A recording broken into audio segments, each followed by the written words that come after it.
unezerewe. Ariko nge ngarutse kuri iyi kudeta Imana itigeze yemera, Imana itigeze iha agaciro ko habaho kudeta. Mu by'ukuri rero wari uvuyeho n'uwari ugiye kujyaho byose kimwe. Ngiki kintu cyatumye rero Imana yo itabyemera, itanabiha agaciro. Mu busanzwe Uburundi koko Imana yo muri yo igiye kubutangiza. Abami barananiwe. Igihe cy'abami baratwaye, baratwara kugeza ubwo abami bananirwa. Noneho abaperezida bajyaho. Baratwara. Ngira ngo imyaka irenga 100 basimburana ku ntebe no ku butegetsi iriharuye, ariko nta wigeze ageza Uburundi Kanani. Jamais. Nta wigeze abugeza ikanani. Kandi noneho buriya ni mwitonde nimvuga ibi ngibi abantu mu byitondere, kubera ko harimo uhita avuga ati none ibindi bihugu byo kuki bitaba. Uburundi ni umwihariko. Buriya Uburundi ni umwihariko muri Afurika. Uburundi ni umwihariko mu karere k'ibiyaga bigari, muri EAC, nubwo wajya no muri SADC. Uburundi ni umwihariko. Kandi kubera iki se muvukana muri abana 10 Imana igatoranya umwana umwe? Nawe icyo kibaza. Ni kimwe nuko ibihugu byaba 50 igatoranyamo igihugu kimwe, ikagikorera imirimo n'ibitangaza, ikakigira igihugu kidasanzwe ku ruhando ku rwego mpuzamahanga. Ntabwo rero kandi ibyo ntibiva mu bwenge bw'umuntu cyangwa mu mikorere y'umuntu, ahubwo biva mu bugombe no mu gushaka kw'Imana. Kuba rero igihugu cyatoranwa mu bihugu byinshi, kuba igihugu cyaba cyiza mu bihugu byinshi, kuba twese twakibona platform. Amerika ntabwo ari igihugu gifite ubutunzi bwinshi ugereranyije na Kongo. Amerika kuri iyi meze tuyibona, bamwe bagezeyo, abandi n'ubu mudukurikiranye muri yo. Kuri uko Amerika imeze uyitegereze n'ibirimo byose. Ufashe Kongo ugafata na Amerika, Kongo iraruta Amerika mu bukire no mu bunini. Uyu munsi wa none rero niba Amerika iyo ifite ubutunzi ikaba iri gutera inkunga Kongo, si uko Amerika ari ikiza ari nayitunze, ahubwo nuko byaturutse muri ubwo bugombe no mu gushaka kw'Imana. N'urugero rero nari ntanze. Niyo mpamvu n'uyu munsi wa none niba Ububirigi bukoloneza, bwarakoloneje u Rwanda, bugakoloneza Uburundi n'ibindi bihugu, si uko buno Bubirigi bukize cyane kundi, butunze cyane mu butaka bw'Ububirigi cyangwa mu biyaga no mu nyanja, ahubwo ni ka kantu kazamo power naka, imbaraga naka, noneho hakaba hari abantu b'abanyabwenge bazi gufata uwo mugati bakawugenera ibikwiye. Ubwo bwenge nyine Imana ikaba yabarasiye izuba ryitwa ubwenge, bo bakagera kuri iri terambere. N'Uburundi rero muri Afurika cyangwa kuri uyu mugabane mushobora kwirota uruva bwabaye Uburundi bwiza, bufite igikundiro, bufite ubushobozi bw'igisirikare, bufite ubushobozi bw'igipolisi, bufite ubushobozi mu ivanjiri, bufite ubushobozi muri minisiteri zose, bwubatse bumeze neza. Ubu Burundi rero ngira ngo nibwo Burundi umuntu urota yaba yararose, werekwa yaba yareretswe, uhanura yaba yaravugishijwe, nibwo Burundi Bibiri yivuga. Ni ukuvuga rero ntago byashobokaga mwe iyi kudeta iza gucamo, ntabwo mwari kuzaba mugeze mu masezerano. Ariko aya masezerano koko yapfubye, Imana yanze ko haba ibindi bintu, igira kunirakinga, kudeta ntiyaba, ibintu birakomeza, abandi barakomeza, bibi byo nyine. Haleluya. Ngira ngo rero mbaye nkubasubiza inyuma, ariko jye singushubije inyuma, nagusobanuriye ko ntacyo wakora ngo utere kudeta ubicemo i Burundi, ntacyo wakora ngo perezida apfe, nta na kimwe. Kintu gisigaye musigaranye, wasenga utasenga, wabyemera utabyemera, wabikunda utabikunda, ikintu usigaranye ni kimwe: ni Imana Data n'Umwami Yesu n'Umwuka Wera. niba unyumva neza ukaba uri kumva neza iki kinyarwanda cyangwa iki kirundi, ntabwo buno umuntu Imana igiye gucira inzira ni Dawidi. Ibikorwa byose mu mahoro, mu ntambara, mu bwiza, mu bubi, uyu witwa Dawidi niwe wenyine ufite ijambo rya mbere n'irya nyuma. Uyu nakandagira ku butaka bw'u Burundi, ibiti n'amabuye, inyoni n'ibisiga bizavuga ngo amahoro, amahoro, amahoro, amahoro, amahoro, amahoro. Kuriya dusuhuzanya nk'abarundi y'indamukanyo, amahoro, amahoro, amahoro. Nibwo buhanuzi muzabona bushyizwe mu bikorwa. Aya mahoro buriya muyavuga mwebwe yenda mutayazi cyangwa mutanayumva, bamwe baranayabuze, kuko n'uyu munsi harimo abagihunga, harimo n'abahunze mbere ya 2015 n'abahunze nyuma yaho, n'abahunze muri 2015. Mwese twifatikanyije namwe, ariko ubwo ni ubuntu Imana yo igirira umuntu, kandi ni ubuntu Imana yereka umuntu. Ngira ngo rero mu ijambo rimwe n'irindi, amahoro, amahoro, amahoro, amahoro, amahoro, amahoro, ibihetanwe. Niba hari n'uwo muri kumwe musuhuza aya mahoro, ni Yesu yazanye, mwe mwayahanye, ari abantu bayabahaye muyahana, ari aho wayumvise biba umuco, ariko mutazi ko igihe kizagera ngo bisohore. Mukaranka rero iri jambo amahoro, amahoro, amahoro, bizagira valeri. Ngira ngo nabyo bizajya mu muco, byandikwe mu bitabo ndangamurage by'igihugu cy'u Burundi. Nimwitegure ko Yesu we azanye amahoro atari nk'ay'abisi batanga, ariko Imana nigiye gukuraho CNDD-FDD, uretse ko yo yarangije kubipuraninga. Ubwo byose biba byaranarangiye, twe turi guhanura ibintu byarangiye tutaraba urusoro. Ibyo bintu byari byaranditswe, nuko gusa umuntu ashobora gukoreshwa ikintu cyangwa se akanyuzwa mu kintu, cyangwa se natwe tugahagarara tuba abagabo bo guhamya, ariko ubundi mu busanzwe Mwuka Wera niwe wahamije Kristo, aramuhamya. Akimuhamya natwe turamumenya, bityo rero turanahamya uyu mwami witwa Dawidi ko ari we ugiye kuba umwami mu bandi bami. Ariko jye simvuze ko agiye gushyiraho ikindi kintu icyo ari cyo cyose uretse Imana izubahwa mu Burundi, n'umurundi kazi bazubahwa, uretse igihugu Imana igiye guha iterambere. Bamwe muzajya munavuga ati menya atari umuntu, wasanga atari umuntu, ari nk'umumarayika wimanukiye, ubundi ashyika mu gihugu, amare gushyika mu gihugu ahita afata undi mwanya navuga wo gukorera igihugu n'abenegihugu, none igihugu kikamwitaba. Iyi ni Imbabazi TV gatatu. Turagaruka ku mwaka w'2015 ubwo i Burundi habaga kudeta, ari uwayitewe ari n'uwayiteye, bikarangira iyi kudeta ifeyirinze. Ubwo Pierre Nkurunziza umuhisi yari yagiye mu nama Arusha, ndetse n'abandi bakuru b'ibihugu, ubwo inkuru mbi yumvikanaga mu matwi y'umurundi n'umurundi kaza haherereye hose ko mu gihugu cy'u Burundi habaye kudeta.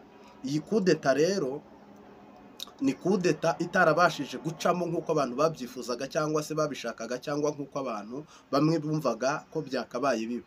Iyi kudeta ukuboko kwayihagaritse kwa mbere n'uko Imana, ukwa kabiri n'uko abantu bari barambaraye cyangwa barwana kuri CNDD-FDD ngo idasambuka cyangwa idasenyuka, cyangwa se bidaba buheriheri. Uyu munsi rero nagira ngo nkusobanurire, cyangwa se twinjirane muri iki kiganiro. Nagira ngo nkubwire ko iyi kudeta icyatumye itaba, ndi gusenga mbaza Imana, nabyo yenda harimo abantu babimbajije n'abatarabimenye. Mbaza Imana, senga ninginga, mpendahenda. Imana yavuganye nanjye, inyereka, igaragaza, ivuga ko ariyo yabigizemo uruhare kugira ngo iyi kudeta yere kubaho. Mungu asifiwe. Mu by'ukuri rero ngira ngo iyi kudeta uwayipfubije wa mbere ni umwami Imana. Mungu asifiwe sana. nyuma y'uko iyi kudeta ipfubye cyangwa se ihagaritswe, ubundi abari kujyaho icyatumye Imana ibihagarika, abantu bari gusimburana kuri iyi kudeta. Uyu muntu wari kuyobora, Imana yaravuze ngo ntaho yari kubataniye n'abavuyeho. Imana rero iravuga ngo nta 20 nta 20 ubwo byose ni kimwe, kuko yo yateganyaga kwimika umwami Dawidi, bituma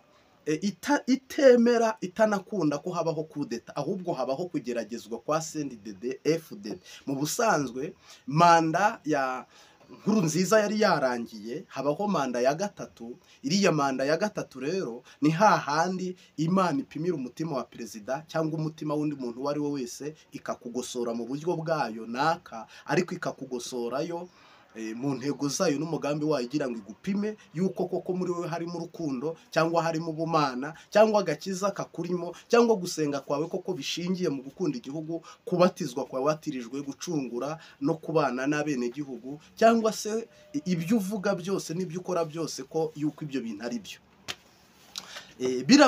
Birangira rero iyi kudeta itabayeho, ariko jye n'ubu ngubu wo nkurikiye nkubwije ukuri, ndanakumenyesheje unabyumve, uzabibwire n'undi.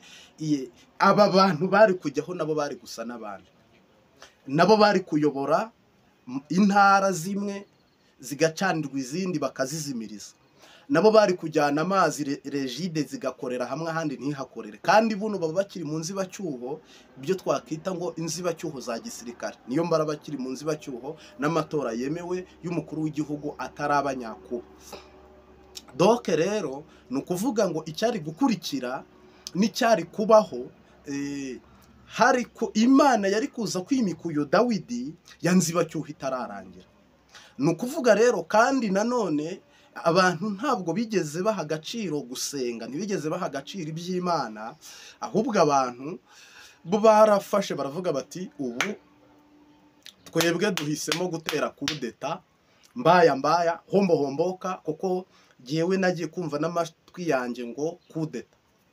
Ngira ngo Adolphe bwo yazamukaga arasa iyi radiyo, ngira ngo abantu twese bwakeye bwije ntawe uza ahari, ntawe uze, mbese ibintu byabaye agacerere. Ariko Imana ishimwe, turemesheje ababuze ababo, abahaburiye ubuzima, bahunze bakaba bari mu buzima bubi. Rwose twifatikanyije nawe, Bibiliya ivuga ngo babarane n'ubabaye unezeranwe. Akira rino jambo mu izina rya Yesu Kristo, akira buno buhanuzi mu izina rya Yesu Kristo, akira iri jambo mu izina ry'uwa petekeshezererebo, akira izi mbaraga n'aya mavuta, akira aka gaciro n'ubu bwiza. Haleluya!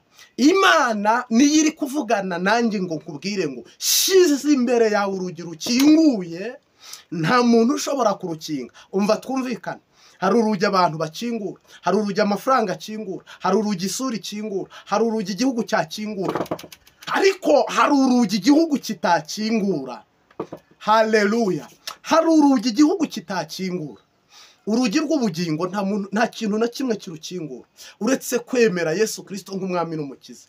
Urugi rw'amahoro, urugi rwo gukira indwara, urugi rw'agakiza, urugi rw'ubugingo,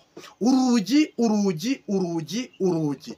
Inzugi ni nyinshi, ariko ukomanga heshi ugakingurirwa na hake. Reba warakomanze mu kazi biranga, ukomanga mu rushako biranga, ukomanga mu rubyaro biranga, ukata hirya ukata hino, ntabwo byigeze biguhira. Nagira ngo nkubwire mu izina rya Yesu Kristo, mu masengesho turimo yo gusengera Burkina Faso n'abandi bantu, mu izina rya Yesu Kristo, n'ibindi byifuzo tuba twagiye twakira, ndatangaje mu izina ry'uwatubambiwe, mu izina ry'uwaducunguye, kwizera kurakiza, kwizera kurarema. Kandi uko kwizera mvuze kwakuye Lazaro mu mva bamaze kuririmba aheza mu ijuru.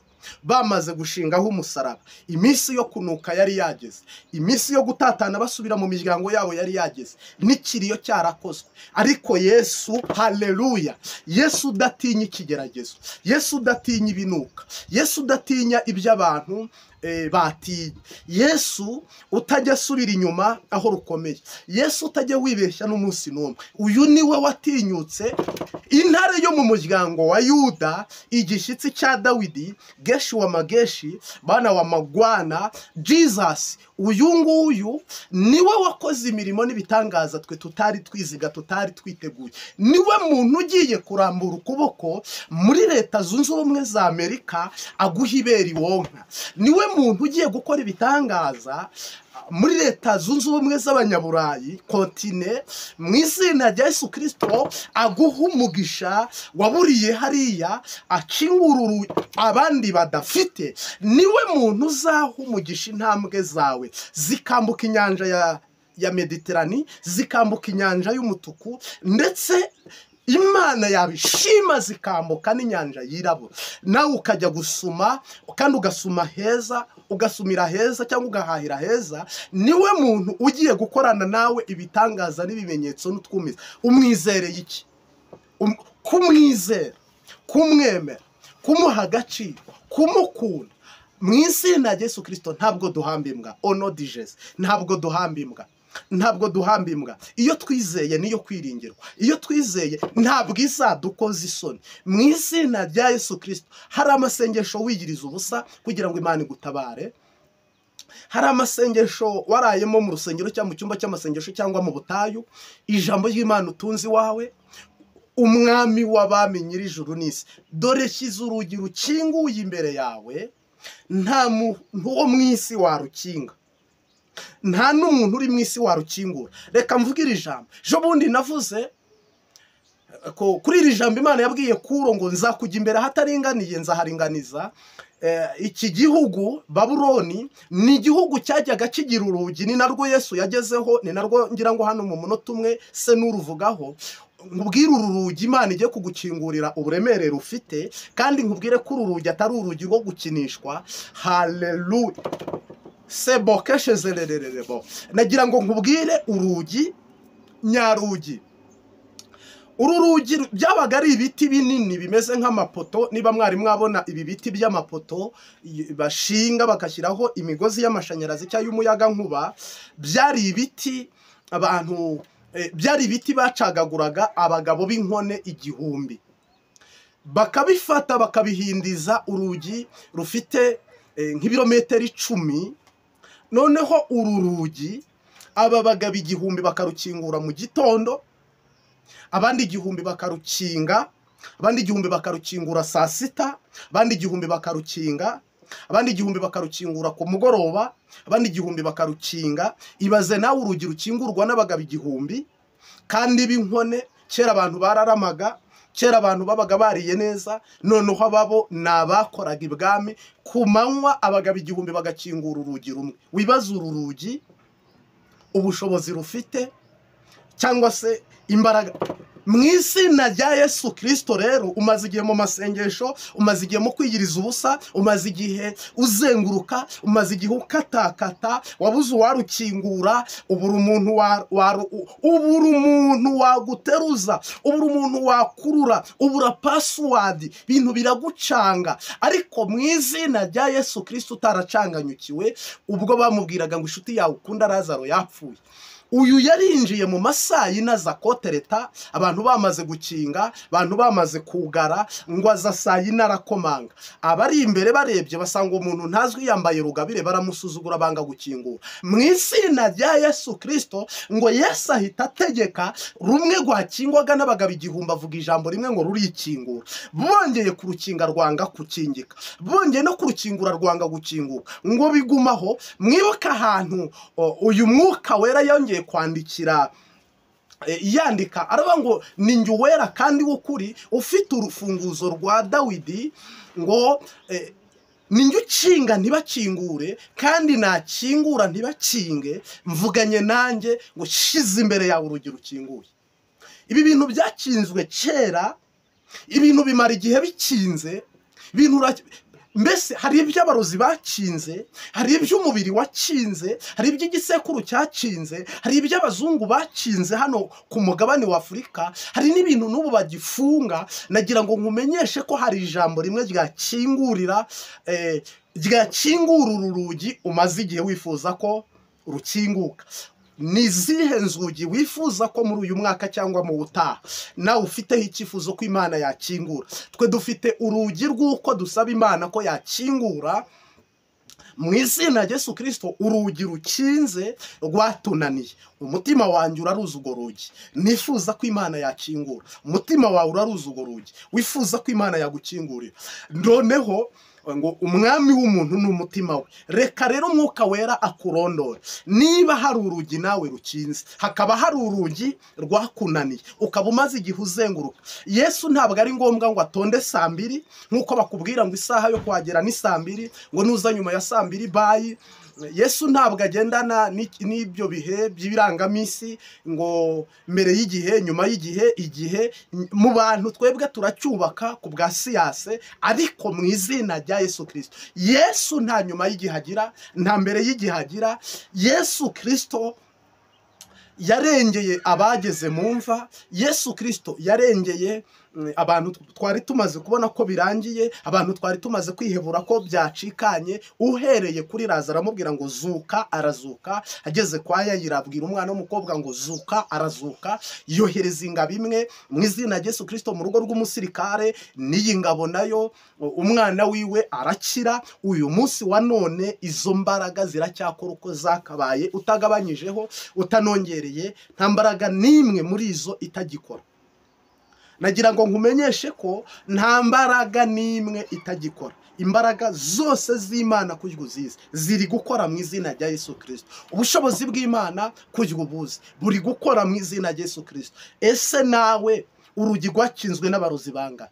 Ese nawe urugi rwakinzwe n'indwara ifite agaciro kangana gute? Ese nawe urugi rwakinzwe n'igisekuru kimeze gite? Ese nawe urugi rwakinzwe n'ukuhe kuboko n'ubuhe bushobozi? Nagira ngo nkumenyeshe ko Imana ikinguriye impunzi, Imana ikinguriye impunzi. Urugi rukinguye ruri imbere yanyu mu izina rya Yesu Kristo. Mwitegure. Imana ikinguriye igihugu mu izina rya Yesu Kristo. Itegure wowe uri mu gihugu. Imana ikinguriye abari mu mibabaro, mu marira no mu gahinda. Yemwe abarushye n'abaremerewe, nimusange ndabaruhura. Nimusange ndabaruhura, niko Uwiteka avuga.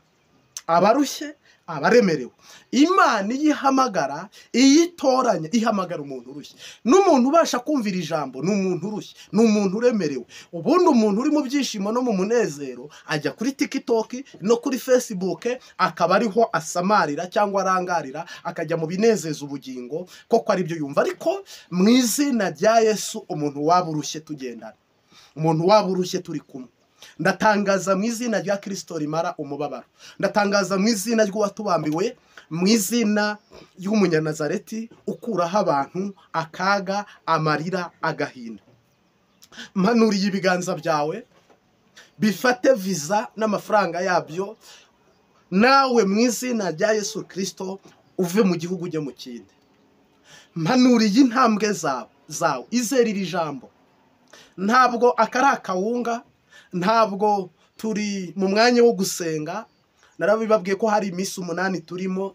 Ntabwo ari inyama n'amafi n'amaraso biduteye ibi, ahubwo mu izina rya Yesu Kristo wabambwe rimwe, ndagutangariza urugo rw'umugisha ruzagera mu ijuru.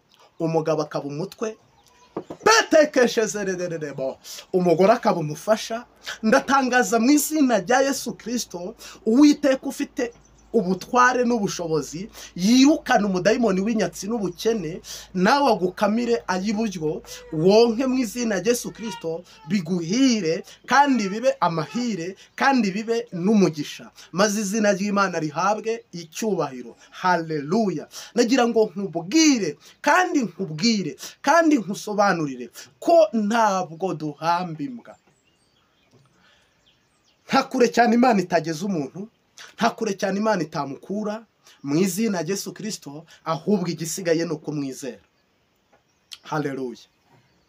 njye mfite umukiza ujya umvugira ku mana, n'inshuti idahana si nk'izo mu isi, iteka arandinda kankingira n'ibyago, icyamuha akaba umukiza wawe, njya ninginga Imana ngo ikwereke Yesu umwakire nawe niko nkusabira. Turirimbane icyanyuma. Numara kumwemera nk'umukiza wawe, uhamye mu bandi ibyo yagukoreye, usabe n'Imana ibahishurire, bahabwa ubwo buntu wahawe nawe, njya ninginga Imana ngo ikwereke Yesu umwakire nawe niko nkusabira, njya ninginga Imana ngo ikwereke Yesu umwakire nawe niko nkusabira. Haleluya. Nagira ngo nkubwire ngo waragerageje isura yawe, urugi ntigwakinguka, uragerageza utarakizwa cyangwa unakijijwe, ushakishiriza mu bapfumu birananirana cyangwa ntiwanagiyeyo, ariko nta ngo uburiye umubyizi mukwe nta kwaba atagize, kandi ngo uhiriye mu nzu ntaho adapfunda imitwe. Ni ukuvuga wagerageje kugira ngo utandukane n'ikigeragezo ariko birananirana. Mu izina rya Yesu Kristo ufite ubushobozi n'ubutware bukora sezeriyene, umuntu ikigeragezo kikamuvaho agatandukana nacyo, yenda se akazabona ikindi cyangwa akakira ikindi. Mu izina rya Yesu Kristo twiyiriza ubusa, izina rya Yesu Kristo tujya mu mazi tukarivuga, tukurira igiti tukarivuga, tukajya mu rusengero tukarivuga, izina rya Yesu duhagarika kurya no kunywa tukarivuga. Ntabwo tuvugira ubusa, uwo tuvuga arumva, uwo tuvuga ariho, uwo tuhamya yarazutse, uwo duhamya ni umukiza, uyu ni umucunguzi, uyu ni umutabazi, uyu ni umurengezi, uyu niwe twatuye ku buzima bwawe, uyu niwe tuvuze mu mibereho n'ubuzima bwawe. Mu izina rya Yesu Kristo ridahomba, ridahinduka, ritagajuka, ahubwo rihora ari izina risumba amazina yose. Ndatangaje mu izina ry'Umunyanazareti, hagararana natwe muri iri sengesho, hagararana natwe muri iri vugabutumwa, hagararana natwe muri uyu mwanya. Onodi Jezi, Imana yarakwimanye habi, ikwimana muri bibi, ikwimana muri byinshi, iguhagararaho, ariko uracyahumeka, ariko uracyafite amatwi yo kumva ijambo. Mu izina rya Yesu wahembuka, mu izina rya Yesu wazuka, mu izina rya Yesu wakikorera uburiri bidasabye ko bakucubiza mu mazi, mu izina rya Yesu Kristo wazuka, mu izina rya Yesu Kristo warengerwa n'Imana. Ngira ngo rero ibintu byose iyo Yesu abirimo neza bigenda neza. Haleluya. Muririmbyi yaravuze ngo nishimiye ko Data wa twese yandikishije iby'urukundo rwe, mu byiza Imana yavuze byose nta kiruta iki ko Yesu ankunda. Nishimiye ko Yesu ankunda, arankunda, arankunda, nishimiye ko Yesu ankunda nubwo ntakwiriye. Reka nanone mbwira umuntu udukurikiye cyangwa se mbwira umuntu turi kumwe muri uru rugendo, twinjiye mu munota wo kuguhezagira no gusangira umugisha. Twinjiye mu munota wo gusangira iki cyamwa iriganuke umukama ashimye ko dusangira. Icyanditswe mu gitabo cy'ibyahishuwe kivuga ngo iki kibivugaho iki? Kiravuga ngo 3:7, dore shyize urugi rukinguye imbere yawe, nta muntu n'umwe ubasha kurukinga, nzi imirimo yawe. Haleluya. Nzi imirimo yawe. Shyize urugi rukinguye imbere yawe, nta muntu n'umwe ubasha kurukinga, ninjye ukingura ntihagire ukinga, kandi ninjye ukinga ntihagire ukingura. Mu izina rya Yesu Kristo, wowe ufite ugutwi kucyumva, ukaba ufite amaso akireba, ukaba ufite akanwa kacyatura, nyemerera wizere iri jambo Imana iduhaye. Ntabwo unzi ariko Kristo uramuzi, ntabwo tuziranye muri byinshi ariko umwami Yesu uramuzi. Mu izina rya Yesu Kristo wantumye, nyemerera wakire ubu butumwa. Ninjye ukinga ntihagire ukingura, ninjye ukingura ntihagire umuntu ukinga. Dore shyize imbere yawe urugi rukinguye, kandi shyize imbere yawe urugi rukinguye nta muntu ushobora kurukinga, kandi kakugirira neza. Ndagushimiye Data wa twese uri mu ijuru, izina ryawe ryubahwe kandi ubwami bwawe. Iri ni ijambo ryawe n'inkota ityaya mu gihombi. Uryumvise arakira, uryumvise agatabarwa iyo yizeye. Iyi mitima yose ibashije kumvira ijambo, mu izina rya Yesu Kristo, ndatura ku bwa Roho Mutagatifu, ndatura ku bwa Mwemu Yera, ndavuga ku bw'Umwuka Wera.